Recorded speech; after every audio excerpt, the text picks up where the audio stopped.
Good morning, beauties. Have you ever felt like you had a sense of peace, that you was just content with where you were at? You know, you're not really going forward, you're not going backwards. Everything is just still. There's nothing going on.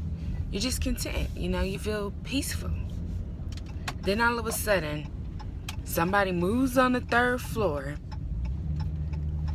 and with that comes a little child, just stirring everything up, stomping everything around.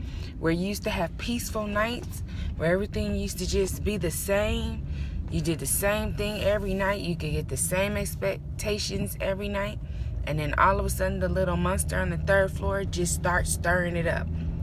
They stir it up at 5 in the morning. They stir it up at 4 p.m. They stir it up at 10 at night. Just stirring. And you're like, what happened to my peace? What happened to the contentment that I felt just being okay in this bubble and nothing happening?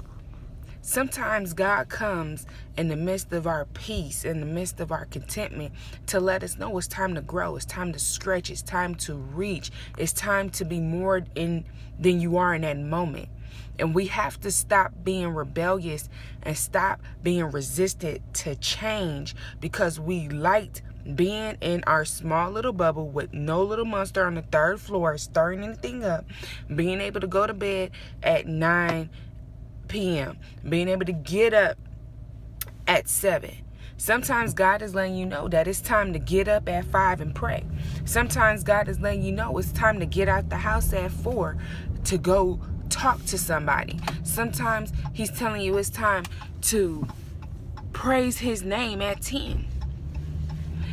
And if it wasn't for that little monster stirring things up upstairs, you wouldn't know what you're capable of doing. You wouldn't know that you can stretch beyond yourself. You wouldn't know that you can grow beyond that contentment of just being in that dwelling that you are before that little monster came stirring things up. And sometimes the monster is not a monster, it's a blessing. It's God letting you know to look beyond the third floor. Look beyond it. You can get peace beyond the second floor. You was happy just sitting on the second floor, but I want you to reach and I want you to stretch and I want you to go beyond the third floor. Stop setting limits on yourself and what God has for you. Stop being content with where you're at because it's not stretching and making you stronger.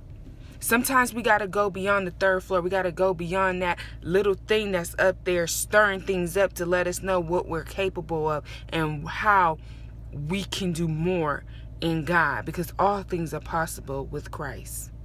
You guys have a good day now.